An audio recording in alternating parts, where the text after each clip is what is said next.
សូមជម្រាបសួរដល់បាទសិស្សនិស្សិតបាទជាពិសេសបាទអ្នកដែលចូលចិត្តនៅក្នុងការបាទស្រាវជ្រាវបាទនៅក្នុងវីដេអូរបស់ខ្ញុំនេះខ្ញុំបាទសូមជូនពុកម៉ែបងប្អូនបាទសិស្សនិស្សិតទាំងអស់ទាក់ទងទៅនឹងការបង្កើតបាទ account Kobo Toolbox បាទនៅក្នុងវីដេអូនេះគឺបាទខ្ញុំបាទនឹងរៀបរាប់អំពីវិធីនៅក្នុងការបង្កើត Kobo Toolbox ដោយយើងត្រូវមាន email មួយ email ចាំបាច់សម្រាប់តែយើងត្រូវការ clarify confirm ជាមួយនឹង account របស់យើងបាទកុំឲ្យខាតពេលយូរយើងចូលទៅកាន់បាទ browser យើងចូលទៅកាន់ browser ហើយយើងបាទវាយនៅពាក្យថា Kobo Toolbox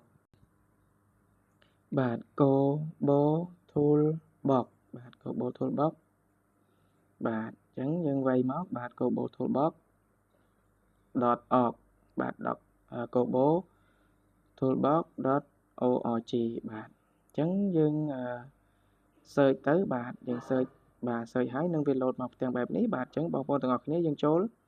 Kobo login បាទនៅពេលដែលយើងចូល Kobo login ទៅបាទអញ្ចឹងបាទដោយសារខ្ញុំបានបង្កើតaccount មួយរួចហើយដូច្នេះសម្រាប់អ្នកដែលមិនទាន់បានបង្កើតបើយើងបង្កើតហើយយើងចុច login ណាបាទបើយើងអ្នកអត់ទាន់បង្កើតយើងចុច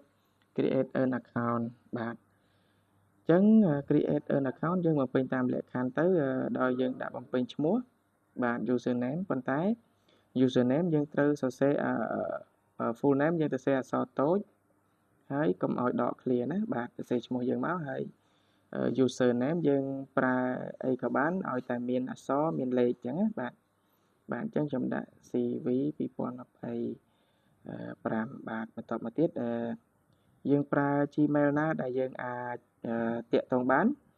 ដែលក្រុមហ៊ុនខាង Kobo Toolbox server Kobo Toolbox នឹងផ្ញើ email មកកាន់ Gmail របស់យើងហើយយើងនឹងចូលទៅកាន់ Gmail ដើម្បី confirm បាទ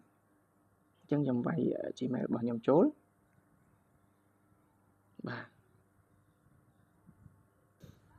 បាទហើយសម្រាប់ប្រទេសយើងជ្រើសរើសយកមកកម្ពុជាបាទ Cambodia ហើយសម្រាប់បាទអាហ្នឹងយើងយកអីក៏បានដែរយើងដាក់ private sector ក៏បានអីក៏បាន sector ហ្នឹងបាទហើយមួយនេះទៀតបាទThai ហ្នឹងយើងដាក់អីក៏បានដែរបងប្អូនបាទឲ្យតែយើងបានជ្រើសរើសចុចយកណាបាទយើងយកអីក៏បានដែរហើយកន្លែងនេះយើងដាក់ទៅយើងដាក់អក្សរកាត់អីក៏បានដែរឲ្យតែបានបំពេញនិយាយរួមទៅគឺឲ្យតែបានបំពេញនឹងកន្លែងមានផ្កាយបាទបើសម្រាប់ website នេះអត់មានផ្កាយក៏បានដែរហើយយើងចុចគ្រីសទាំងពីរមកហើយយើងដាក់ password ណាបាទយើងដាក់ password ឲ្យខ្លាំងឲ្យ strength ណាបាទយើងដាក់ password មិនក៏បានដែរឲ្យតែវាឡើង strength ណាបាទអញ្ចឹងធ្វើឲ្យ password របស់យើងហ្នឹងវាមានសុវត្ថិភាពបាទ password មានសុវត្ថិភាពណាបាទអញ្ចឹងយើង strength ហើយយើងបញ្ចូលម្ដងទៀតបាទយើងបញ្ចូលវាម្ដងទៀតឲ្យដូចគ្នាបាទដូចគ្នាហើយយើងចុច create account តែម្ដងបាទអញ្ចឹងសូមបញ្ជាក់បាទអញ្ចឹងយើង create account បាទនៅពេលដែល create account វា load ឲ្យយើង save ទៅ save password ហើយយើងចូលទៅមើល Gmail ទាំងអស់គ្នាបាទអញ្ចឹង confirm your Gmail address អញ្ចឹងយើងទៅ Gmail បាទនៅពេលដែលយើងទៅ Gmail បាទបើកយើងឃើញនេះយើងឃើញ Kobo Toolbox បាទអញ្ចឹងយើងចុចទៅលើ Gmail ហ្នឹងទៅបាទបន្ទាប់ពីយើងចុចហើយយើង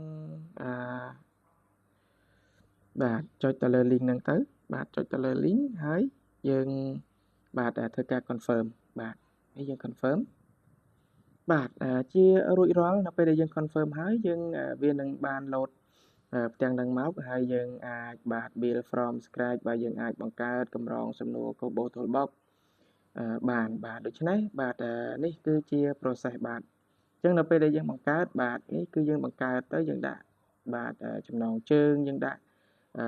សេចក្តីអត្ថាធិប្បាយឬក៏ដែលយើងចង់ដាក់បង្កើតនៅ project ដែលយើងសំណួរដែលយើងចង់បង្កើតហ្នឹងបាទនេះគឺជាផ្ទាំងដែលយើងត្រូវបង្កើតកម្រងសំណួរបាទដូច្នេះបាទការតម្លើងនៅ account Kobo Toolbox បាទក៏ដល់ទីបញ្ចប់បាទហើយខ្ញុំបាទនឹងធ្វើវីដេអូជាបន្តទៀតទាក់ទងទៅនឹងការបង្កើតកម្រងសំណួរ Kobo Toolbox បាទអញ្ចឹងវីដេអូនេះបាទសូមស្លេះតែប៉ុណ្ណេះសិនបាទសូមអរគុណសូមជម្រាបលាបើសិនជាបងប្អូនពេញចិត្តនៅវីដេអូរបស់ខ្ញុំសូមកុំភ្លេចចុច like Subscribe នៅ Channel របស់ខ្ញុំផងបាទសូមអរគុណ